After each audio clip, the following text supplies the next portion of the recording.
Well, Shauna, thank you so much for. Did I get the name right? No, it's okay. It's a Shayna. Shayna. Yes, I thought that was the right one. I was like, that isn't it. So then, it's anyway. It's whenever you remember, it's Totally. the opposite of what you think. But anyway, Shayna, thank you so much for helping with my project. I was wondering if you could talk a little bit about yourself. Yeah, sure. So I'm a PhD candidate at the University of Colorado Boulder, and I am doing my PhD on landing technologies in aerospace. So how we can possibly land on other surfaces. So your project was just so incredibly relevant to everything I find interesting. Yeah, and I'm kind of interested in finding out if you're focusing on particular types of environments to do landing on, because landing on the moon versus Mars, you have a little bit of atmosphere and no atmosphere, and then you have asteroids, which are really hard to stay attached to. What's your primary interest, or does it cover all of that? Sure, yeah. So it's a really big ballpark. Most of what I do is in terms of atmospheric landings.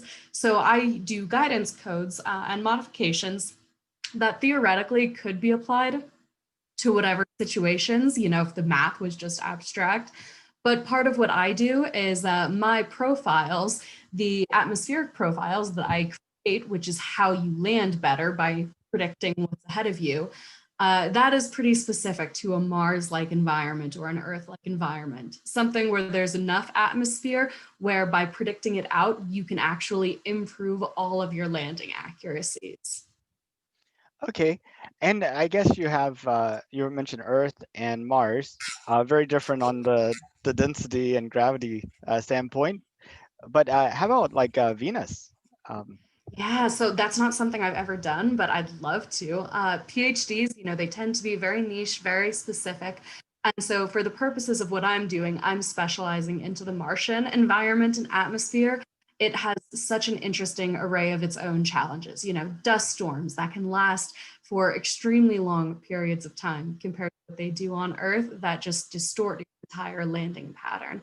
But theoretically, any technologies that we develop that are able to improve your landing accuracy without actually knowing what is on the planet ahead of time, that could be used anywhere in the solar system, including non-planets, like Titan, which is going to be explored by the Dragonfly mission.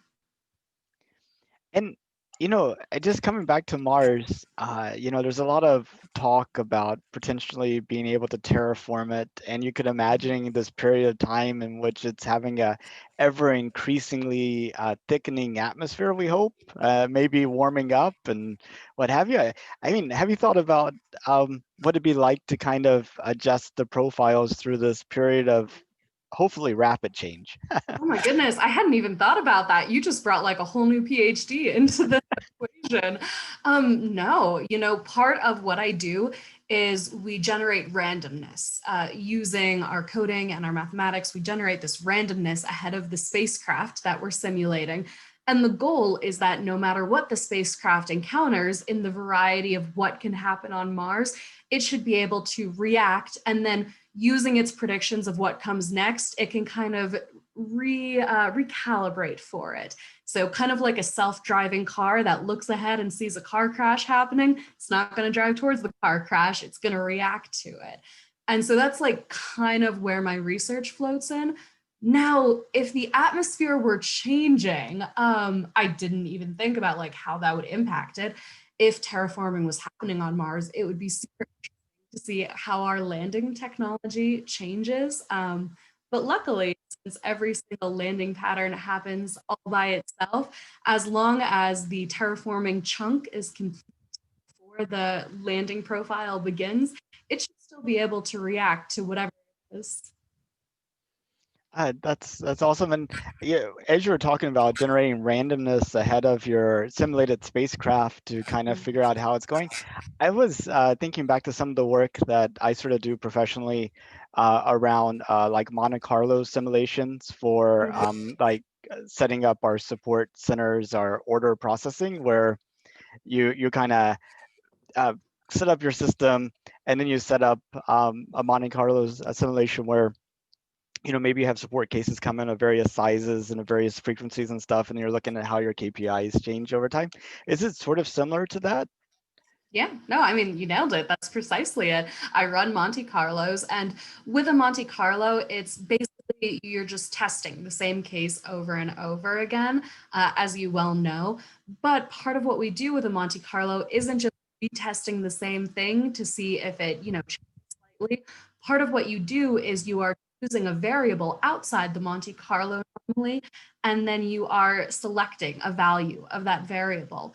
So imagine back to high school stats, that bell curve. Most people get C's, some get D's, some get A's. Most people fall somewhere in the middle. And so what we're doing is we're picking a random point from under that bell curve of what we would expect at Mars. And most of the time it's typical behaviors, and some of the time it's not. And so the Monte Carlo tests help us to see when things go crazy, how does our little virtual spacecraft that we've created handle it? Could you talk a little bit about the software you use and how you set Yeah. up the virtual spacecraft and all that? I'm like really interested in what you do. It's amazing. I mean, it's a lot of fun. But when people get into programming, they realize that you have to simplify things down. We talk about these big models and what they can teach us about the universe, but we don't actually test a high fidelity model or a very good model, to break down the language. Because that would take forever to code, and it would take even longer to run, even on a supercomputer. So the first step of doing research like this is breaking it down into little bite-sized chunks. Right now, I'm doing something which any coder listening to this would probably hate hearing, prototyping in MATLAB. You can all hate me for that. But that's mainly because when we're done with this, we write Python and C++ modules with the prototypes, and then the goal is to long-term integrate it with some flight software that is housed at the university already. And so once we're done with our prototyping, we can kind of plug and play with this far higher fidelity, much better simulation, and go from there. So it starts in MATLAB. We pretend the spacecraft is just a little dot, it's a point and nothing else. And what you mainly do is you calculate the forces on the spacecraft, and then you put it in a loop and you calculate how those forces are going to change at every single time step. So all you do is you do x plus delta x, and then you repeat that until you hit the ground. Um, Gently, I hope. Gently, yes, that's one of the things as well. Our landing speed is one of our parameters, and the simulation is automatically considered a failure if it's above a certain velocity landing.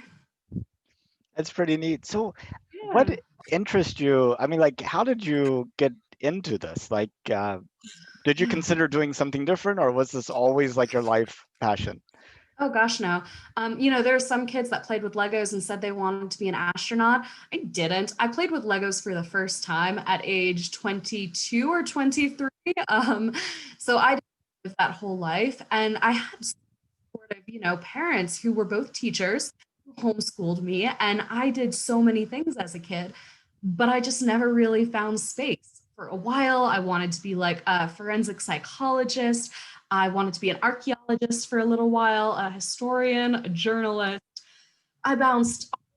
I was like, everything's so, so cool. And I just never really figured out what one thing was going to stick for me. And so I ended up going to a magnet school in my area, which is a public school, but you have to apply to get in. So kind of a little bit of both worlds. And when I was there, they had a little planetarium, which most public schools don't have. And I swear, walking into that planetarium changed my life. Before then, I was that kid who had to go and try to do everything. I wasn't sure what I wanted to be when I grew up, but I knew that I wanted to try really hard and I wanted to be good at whatever I did. And so I was always so stressed out. Walking to that planetarium was the first time I had a teacher who didn't really care about grades as long as we tried, and who actually focused on us one-on-one and as a group. We learned all about like solar system formation, and universal cosmology and stuff like that. And by the end of my first little class in that planetarium, I was just like, this is it. This is the place where I can do something big. I can be good at it, but I can also be happy at it too. And there are just a whole lot of careers that don't take that last point about happiness into account. So I was 17 when that happened, and I have been sold ever since then. Wow. And so this planetarium that was at it was a magnet high school, I guess, Mhm. you're saying. Uh, I mean, is it like what you would see at like a natural science museum type of thing? Like Yeah, you walked in and it it has like the was. dome and you have like the star projector and Yes. Yeah, exactly. The first like 20 minutes of every class, you would have to bring the lights down slowly, just like at a real planetarium, to let your eyes adjust. And then she would teach lessons instead of just using like a PowerPoint on a screen or a smartboard. It was a PowerPoint on the planetarium. And then she'd turn the PowerPoints off and we would review things like what stars were in what constellations and what nebulae were in different parts of the night sky and why that mattered. And yeah, it's just amazing. uh, how much of it do you think was the planetarium versus sort of the enthusiasm and passion of your teacher? Oof. I mean, she did an amazing job, and I think I would have cared about space no matter what. But there is something to be said for those little places in life that get stuck in your memories. And again, just something about the lights coming down, putting your backpack away because you couldn't see your notes, so you couldn't even write because it was too dark. So having to just listen and not necessarily take notes and absorb information, and more of a Socratic style seminar where everyone was talking. Um, I think the environment and the teacher fed into each other, and it was together that they made such a perfect situation. Wow, that is amazing. You by chance aren't still in touch with your teacher, are you? I actually am. Not very often, I will say, she's part of a generation that doesn't love checking email and she no longer teaches there. So she doesn't want to be bothered all the time. But I usually send her little career updates whenever I can. Wow, yeah. I had to bug you later to see if Yeah. maybe you could get her to do one of these sessions. It'd be great to Oh my see gosh. Yeah. the experience from her standpoint. Oh, I would love that. Yeah, I'd be happy to connect you. That'd be awesome. So you had this planetarium experience, you had this enthusiastic teacher, you were interested in the stars, but there's so many, like, why didn't you become an astronomer? Because I'm really bad at staying up at night. Like I can't do it. I tried. I wanted to be an astronomer at first, and I thought I was going to do it. I went out to an observatory, and I started a research project because I was like, if I'm going to commit to this, I have to commit hard. Like there's no half doing this. It's got to be me all in. And so I went, I did some research, and I'm just like not great at staying up at night on top of a mountain. It doesn't bring me a lot of joy at all. And I realized I thought, other worlds out there were interesting. And I wanted to learn more about life out there, maybe, or about planetary evolution or something. But I wanted to be able to do something that was more mission based, something that was likely to impact my lifetime. Part of that is selfish. It's nice to see your career mean something in the short term. Some astronomers get recognized long after they've passed. But part of it is also because I, a little bit narcissistically, maybe for my generation, think that this century is going to make one of the biggest differences in humanity's relationship with the universe. And as we take these first steps beyond Earth, I think we have a lot of potential to lay the foundation for a successful or a not successful future. And living in a time where you have the opportunity to touch that little, bend around the corner when things start accelerating, it seemed like an opportunity I couldn't pass up. So I knew I had to work on something for the change of the next 100 years, for humanity's expansion. Yeah, I feel the same way, but I would even say I feel like it's the next decade. Yeah, I mean, the next decade might be it. And maybe I was being generous with century. The decisions that are made very soon are going to have an extraordinary impact. What decisions come first to your mind? Well, I mean, given the news this week, the Artemis program, At the time of recording, we're a week and a half past the general election, pre-formal recognition from all parties, but in the interesting in between. And, President Biden has started laying out his Artemis strategy already. Congress is in the process of deciding on different parts of the proposed NASA budget. And those very near-term decisions, which are going to be taking place in the next month, are going to have such a significant impact because the history of going out into space. We started with Apollo, which was so beautiful and shiny and magazine perfect and exciting. And then ever since then, we've had a bunch of stutter steps where we go and we try out the shuttle, we go and we try the ISS, but it's always halfway funded. And so it never gets to come 100% to fruition. And so part of that is due to being tied to the US political cycle. It might not be in future once we have a private space industry, but right now things in the past have been tied to that. And so the Artemis program, I would say, was one of the most exciting steps forward. And I'm very nervous that it might just be a stutter step instead of an actual beginning of movement. Yeah, and then you have like these private, these billionaires who are really interested in space, Elon Musk and Jeff Bezos, and they're doing a lot in space. Of course, the other news, I don't know if you heard about today, but Elon has COVID. Oh, I didn't see that yet. Geez, get better, Elon.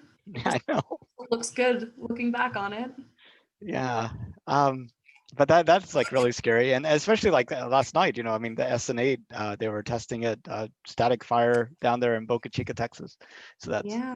kind of cool. But And this Saturday is Crew One. So, SpaceX has been fully certified and it's ready. We are on the brink of commercial space becoming, not just, friend of government space and helper, but an actual equal partner that does jobs. And once they start sending up government missions all the time, SpaceX can start selling private ones too, now that they're certified. So we are standing potentially on the cusp of the next 100 years of space being decided with these little things.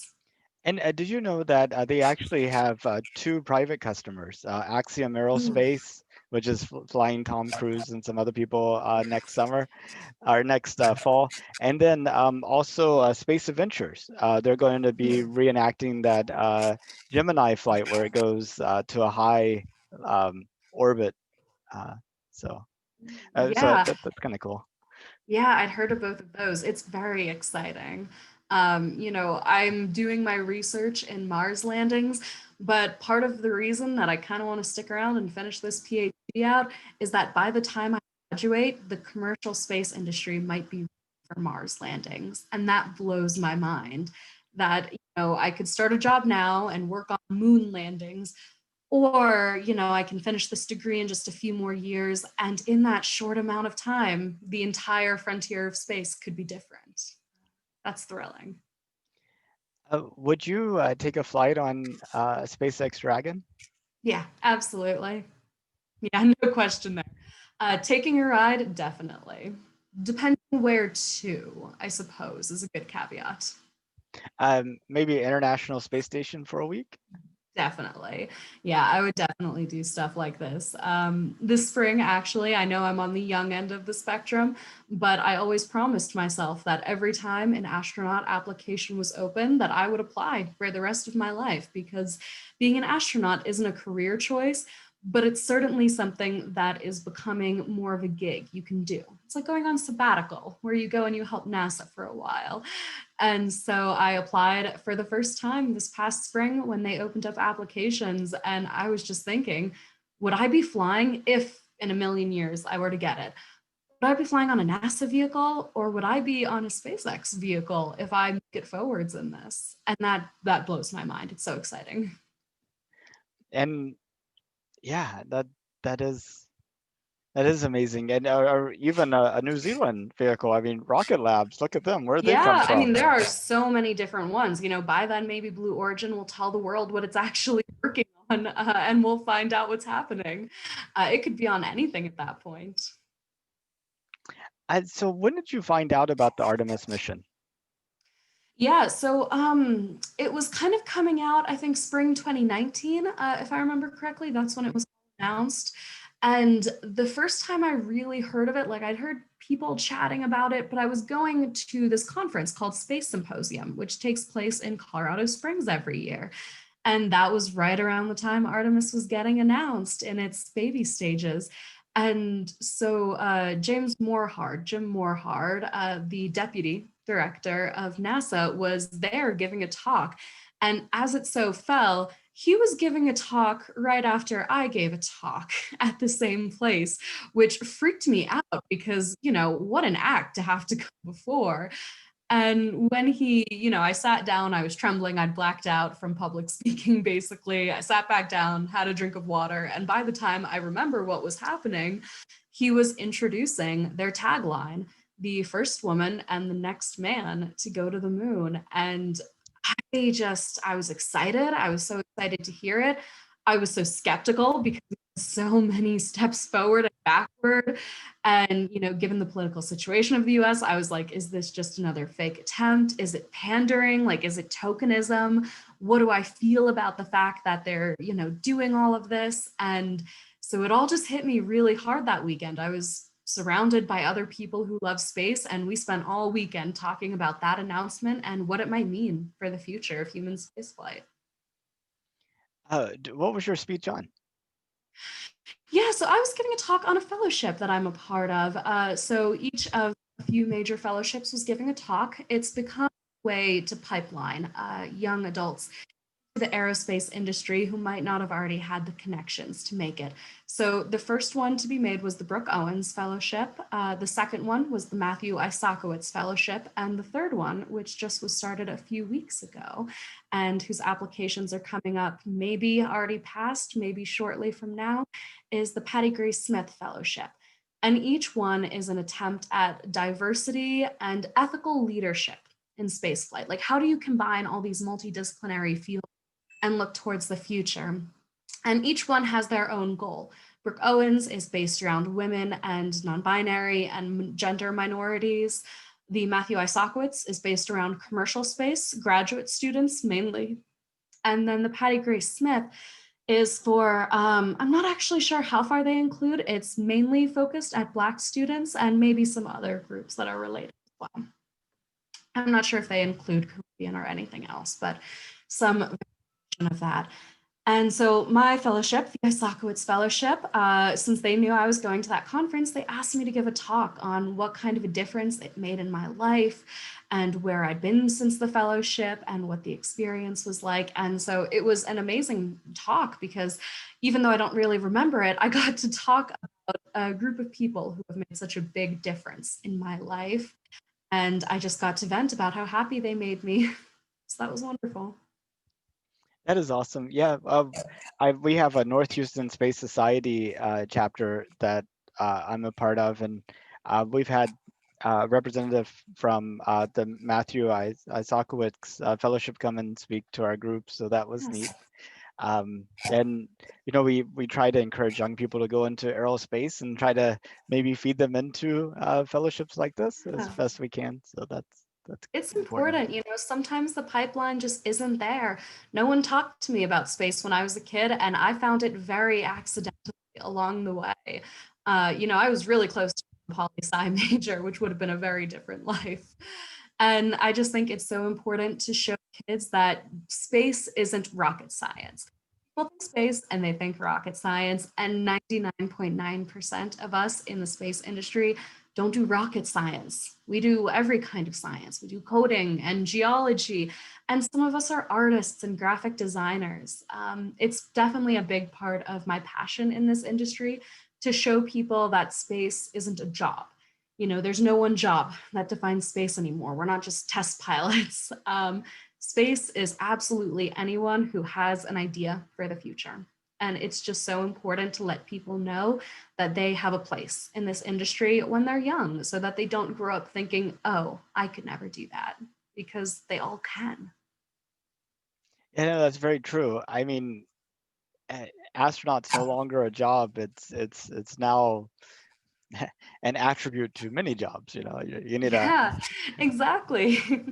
You need a cook astronaut, a biologist astronaut, a artist astronaut. But um, well, whenever I started out this project, I had originally planned to interview people at coffee shops and at the store, and random everyday people. Did you know we're going to the moon, and what do you think about it, and would you have an interest in going to space, that type of thing. And so I did that from like December to the middle of March, and then COVID struck, and here we are on Zoom. um, and most of the non-space people I talk to have no idea we're going back to the moon, and I was wondering if that surprises you. No, it doesn't, honestly. Because, and this is kind of my not so secret, embarrassing story at this point, because I tell it so often that it can't be considered a secret anymore. I thought the International Space Station was a base on the moon. I thought this until I was at an age that I probably should be embarrassed to talk about. I think probably when I was 17, I straight up thought we were on the moon. Like, so many books had told me about how we went to the moon, and I kept hearing about this International Space Station. And for so long in my childhood, I had this false assumption that we'd never left, because why would you leave the moon if you've already made it there? So when I hear about people who don't know that we're going back, they might not even know that we left. They might not know any of the above. Like, that's not surprising, because space isn't always the best at STEM education. It can be a very beautiful, community and family, and we all love talking about progress in the future and how to use the technologies that we develop to help Earth. Like, that is such a big priority. But something that hasn't always been done is telling Earth about all of this outside of the community. And so a big part of what is coming next for space is teaching people who aren't in space about why space matters. Why should it matter over solving poverty? Why should it matter over, pouring resources into crime enforcement, or, some other hot button topic? And it's very hard for a lot of people to see the value in putting money into spaceflight, especially when historically spaceflight hasn't been a very diverse endeavor.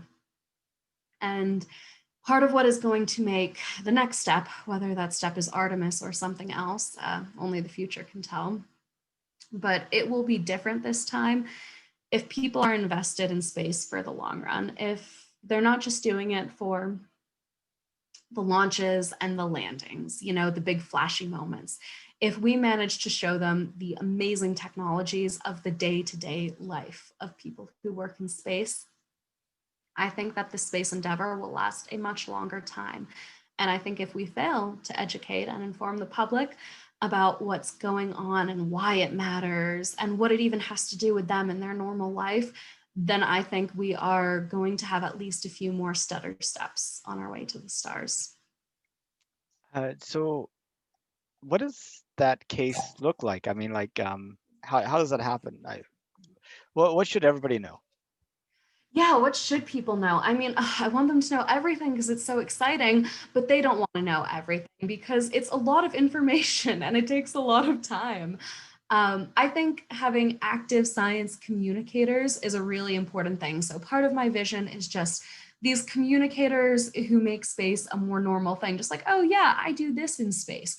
And I don't want them to be doing rocket science. I want them to be doing something else and showing about what you can do. People like Carl Sagan, Neil deGrasse Tyson are classics. They're a lot of fun. Bill Nye runs the Planetary Society. Most people don't know that. They think he's just a celebrity, but he runs the Planetary Society, this amazing organization that does education. Maybe some of the best things to do are to keep holding online events and taking advantage of this strange time in history to connect people who have access to the internet, but who might not have had access to events like these before. Space is a big connector, because if everyone can have equal access to it, then everyone can accomplish the same things.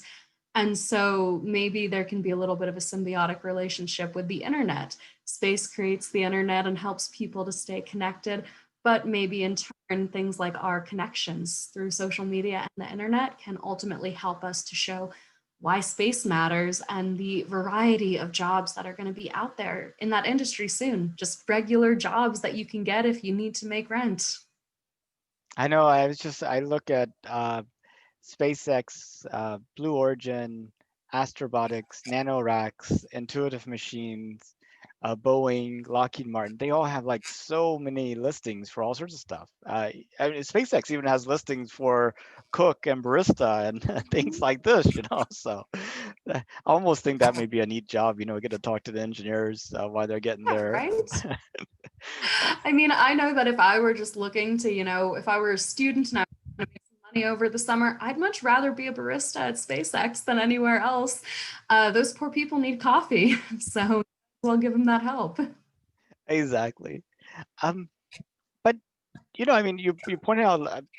Well, first off, about your moon comment, you're not the first person that I've talked to that actually thought that. Like I've talked to some people, they're like, "Isn't that where the astronauts go?" And then you see like Airplane 2. I don't know if you've seen that. That's like a long time ago, but they had like the TWA flight to the moon, Yeah. um, and it's kind of funny. Um, Oh, yeah. and uh, yeah, so I mean, the idea of going to a facility that's literally not any place. It's really, I mean, like every time there's astronauts going to space, trying to explain to my family where they go, I'm really challenged to do that. Oh, they go to the International Space Station. Oh, where's that? Well, it's orbiting the Earth. Okay, what It does moves. that mean? You know? Yeah, no, I'd never thought about that way. It's kind of just like a train is rolling by and you decide to hop on it at the right moment. And then I've talked to other people like on the airplane and stuff, and they're like talking about how transportation might change, and they're like, Mhm. maybe you could like fly up into space and wait for the Earth to rotate, and then you could land back on it, which is kind of cool, but it's all around, Yeah. a misconception of why things stay in orbit. It's like Yeah. obviously they stay in orbit because there's no gravity in space, right? Yeah, no gravity in space, not at all. Yeah, that's so interesting. And also, it's miraculously very close to technologies we want. It's so funny how there can be these crazy misconceptions about how things work in space, but the ideas that accompany the misconceptions can be totally valid because when people look at these problems with a fresh set of eyes, they're just like, oh, why can't we do that? What you were just talking about, like, could we just hang out in space and wait till the Earth hits us? Again, that's so similar to the idea of point to point hypersonic transportation, which Virgin Galactic is pioneering. They don't just want to send up suborbital tourist flights, they want to have suborbital flights that travel to different parts of the Earth. Kind of going back to that whole Pan Am vision from way back when that never came to fruition. So, a lot of these ideas that people are like, hey, could this crazy thing happen? It's closer to happening than they realize. It's just poor communication and so many BuzzFeedy headlines that it's hard to tell what's true. We've had a million headlines this year of like, Mars has water, the moon has water, because they say things like signs of water, signs of life. And no one explains to people outside the industry that signs of just means we found something that normally is around when there's water. And yeah, we could just do better on that. We need to tell people about all the exciting things that are on the horizon. Yeah, it's really difficult too. I was talking to my father-in-law just a couple of days ago about um, potentially other Earth-like planets. But he has a business background, not a science one, and pretty much the astronomy that's taught every places. There's 8 planets. Earth is one of them, and no other place is like Earth. So this idea that these little dots in the skies are just like our sun, I mean, that's unbelievable. I mean, why? How could you possibly confuse the two? One comes up and lights up the whole other world, and the other one you can only see when it's dark and it's an itsy bitsy dot. Mhm. you know. Yeah, absolutely. Um. So I mean, we do have problems with climate change. We do have problems with poverty. We do have problems with social justice, and problems down here. Is space just something that rich societies and rich people do and really doesn't, I mean, is it like some type of indulgence, conspicuous consumption type thing, or is there really some benefit from it that all these people that are suffering from these other things could see? What do you think? Yeah, so that is the accusation. And it's a hard accusation to get past because you look at the Apollo era, you listen to, everyone who was fighting for civil rights at the time getting ignored, their families not having enough money to put food on the table while we were sending white men to the moon. A lot of it comes off very indulgent. And it's very important to figure out which parts are indulgent and which aren't, because it could very easily be both. There are plenty of missions in space that I would love to do that frankly have no purpose. And if there's no purpose to them and it's just pouring tax dollars into it, okay, we probably shouldn't do those. Being able to evaluate that is a big part of what NASA does. They don't let many frivolous missions go by. Ways that I think it is not just frivolous and it's not just a luxury for the rich. It can bring out representation in a way that only a few other industries can. There is an inevitable fame that comes with being an astronaut or being involved in space. We consider it very cool, weirdly. And so, because of that, if you can get people from minority groups, any kind of minority group, into space, you can automatically create representation where there wasn't before. I was part of a panel this past weekend with some Virgin Galactic employees and George Whitesides, their chief space officer. And we were all chatting about whether there could be some social good that profit-based companies like theirs can do in, having flights of representation. And in those flights, hopefully inspiring some other kids. Because once you know that you can go to the moon or you can go to space, a lot of your problems seem much more manageable because you're just like, I'm not banned from these worlds ahead of me. All of these options are still open to me because I just saw someone just like me who did it. If we weren't to do that, I think space would be a much less rich endeavor. And so part of what new space, this next generation, the Artemis generation, whatever you want to call it, is doing is they're really working on improving space representation in the types of jobs people do, in where people are from in the world, and so many other categories that have before been excluded. So I think that's one thing that makes space very worthwhile. It is something that everyone can connect on. No matter where you're at in the world, we can connect on that. An Olympic athlete who is really good at cricket, if they played cricket in the Olympics, that would be impressive to countries who value cricket. Space is one of the few things that is particularly connective because when we're kids, we all look up. And before we had technology, people looked up. And if we can find ways to continue looking up together and choosing problems to solve, we can bind each other together across the entire global society and break a little out of the nationalistic molds of the last 50 years. We can make people feel a little bit of the overview effect, which is what a miracle it is that we all live together on this globe in the middle of space, and how thin our protection from the rest of the universe is, which makes us feel like much more of a community. And so that's the beginning of my answer. This is the first time I've ever answered that question, although I've asked it to lots of people. So it's a bit tricky to condense everything down. But basically, space isn't frivolous because the technology gives back. The medical technology that we use all the time on Earth, a ton of it started at NASA, including MRIs, I'm pretty sure.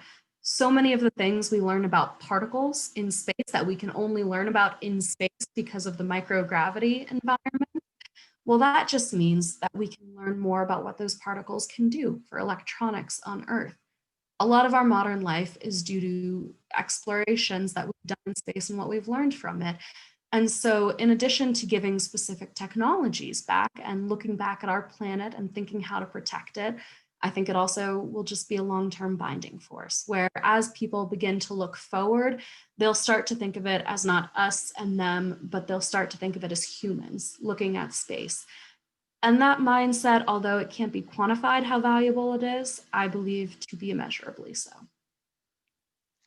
How long do you think it would be before people can look up at the moon and see evidence of human activity? Oh, that's interesting. So the first evidence we're going to see are factories, probably. For in situ resource utilization, or ISRU. A big part of what I'm interested in is space sustainability. How do we build an infrastructure in space where we can use materials when we get there, which will make the process of getting there cheaper because we don't have to pack up everything. We can make it once we get there. And so on the moon, we're never going to be able to see like an individual hab. Maybe with a really good telescope or something you could, but very unlikely. So instead of looking for the habitats, we're probably going to look for the mining operations and the types of mining that would, on the surface and not necessarily deep down and invisible. How long that'll be? Well, Artemis just got pushed back from a likely 2024 to a likely 2028. It's probably going to happen until then, unfortunately, although I hate to call that. And because of that, I'm thinking mining operations themselves will be mid-2030s. That would be awesome. It would be Well, amazing. I really appreciate your time. Is there anything that you wanted to talk about that we didn't get around to? You covered so many of my passions. Like, you really just hit the nail on the head with so many of them. Space is important, the technology is important, the people are important, and the education of people outside. All I can think is that if people are really interested in where space goes next, they should just know it's not just for young people who haven't picked their career yet. There's an entire world opening up above us, for lack of a better turn of phrase. And people that I know are switching industries to be a part of it. Space is becoming more and more open for everyone, not just billionaires, not just old white men. And I think if you ever dreamed of space, that you should take at least a few minutes to think on making it part of your life now in some way, because for the first time in history, humans have the ability to make it part of their daily life. And I don't think we should squander that. That's awesome. I good luck on your PhD program. I look forward to seeing a Martian lander that you've built or at least taken a part of. And it should be a wonderful decade, a wonderful 100 years. And thank you so much. Thank you so much for running this. I appreciate it. Have a good day. You too. Bye.